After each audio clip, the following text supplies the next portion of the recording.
Assalamualaikum dan salam sejahtera. Tahun 2025 menjadi saksi kepada perubahan besar landscape politik, ekonomi dan sosial negara.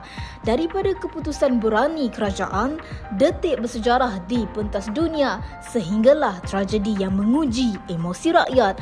Inilah 30 rangkuman peristiwa yang membentuk Malaysia sepanjang tahun 2025.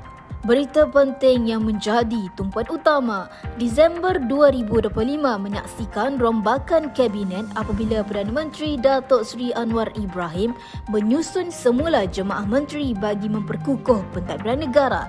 Langkah ini dilihat sebagai usaha memperkemas pelaksanaan dasar, meningkatkan kecekapan kerajaan serta memulihkan keyakinan rakyat terhadap agenda reformasi. Lawatan Presiden Amerika Syarikat Donald Trump ke Malaysia mencuri tumpuan dunia dan mencatat sejarah hubungan dua hala. Pertemuan ini memperkukuh kerjasama strategik dalam perdagangan, keselamatan dan geopolitik sekaligus meletakkan Malaysia di tengah-tengah perhatian antarabangsa. Seterusnya, mekanisme perubahan yang baik buat negara. Kerajaan melancarkan Budi 95, mekanisme subsidi bersasar terbesar dalam sejarah negara. Pendekatan baru ini bertujuan memastikan bantuan sampai kepada golongan benar-benar memerlukan sambil mengurangkan ketirisan perbelanjaan awam.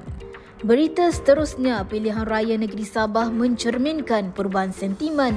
Pengundi pada 29 November menyaksikan Gabungan Rakyat Sabah GRS mengatasi parti lain.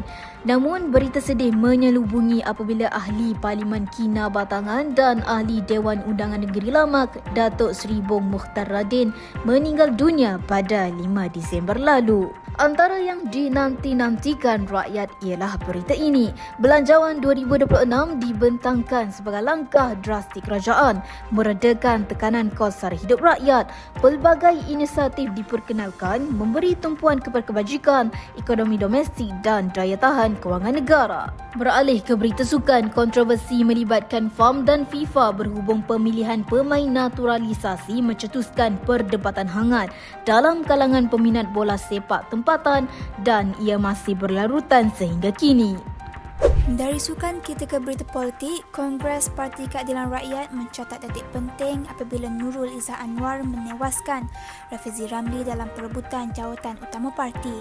Keputusan ini menandakan peralihan kuasa dalaman serta hala tuju baharu kepimpinan PKR. Seterusnya, kebakaran saluran paip gas di Putra Hyde mengejutkan penduduk setempat dan mencetuskan kebimbangan keselamatan awam.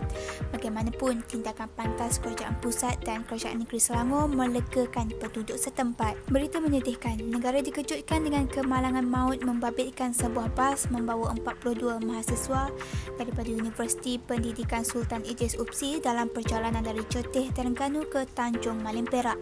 Pemandu bas berkenaan didakwa atas 16 pertuduhan memandu secara berbahaya sehingga menyebabkan kematian. Satu lagi berita menyayat hati, seorang pendaki Mustaqim Mansur 34 tahun meninggal dunia di Gunung Liang, Tanjung Malim Perak pada 16 Oktober akibat kesejukan melampau ketika ekspedisi pendakian dari Bukit Fraser.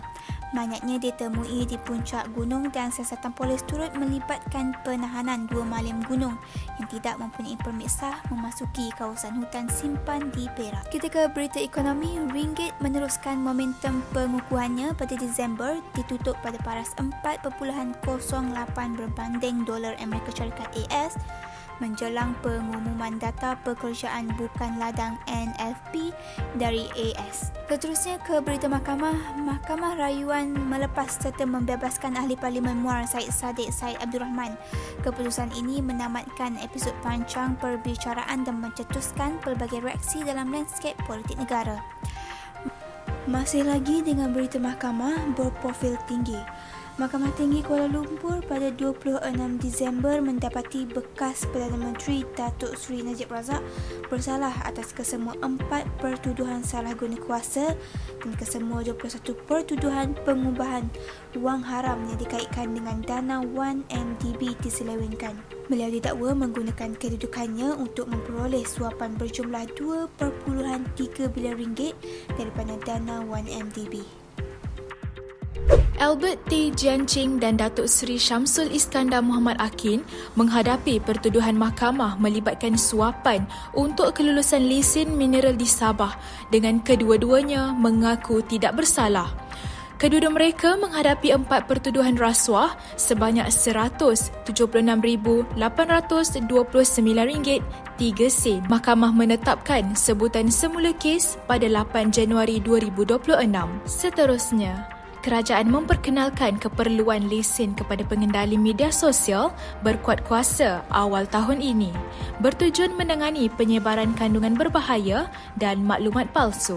Tidak hanya itu, Akta Kawalan Produk Merokok Demi Kesihatan Awam 2024 menjadi undang-undang baharu di Malaysia meliputi rokok, vape dan lain-lain. Ia untuk melindungi kesihatan awam, terutamanya golongan muda OBD, dengan larangan jualan kepada mereka, kawalan paparan produk, iklan dan promosi serta pengenalan Generational Endgame GEG. Seterusnya, 4 terkorban dalam insiden di konsert Pinkfish mencetuskan persoalan keselamatan penganjuran acara besar. Menurut pihak polis, ia dipercayai kerana pengambilan dadah jenis ekstasi secara berlebihan. Antara berita lain ialah Akhbar Sinchu Daily dan Sinar Harian didenda RM100,000 mengangkat isu tanggungjawab media dan kebebasan kewartawanan. Beralih ke berita yang menggemparkan rakyat Malaysia. Seorang pelajar perempuan berusia 16 tahun yang ditikam hingga maut di Sekolah Menengah Kebangsaan Bandar Utama 4 di Petaling Jaya oleh pelajar lelaki sekolah sama. Suspek dituduh di bawah Seksyen 302 Kanun Keseksaan kurungan Akta 574 kerana kesalahan membunuh. Kes tikam tersebut menghidupkan semula kebimbangan terhadap keselamatan awam. Seterusnya, Zara Khairina Mahathir, murid tingkatan 1 Sekolah Menengah Kebangsaan Agama Tun Datu Mustafa Papar Sabah, meninggal dunia pada 17 Julai selepas ditemui tidak sedarkan diri di longkang berhampiran asramanya. Kematiannya memperoleh liputan meluas dan kesnya kini dalam perbicaraan mahkamah.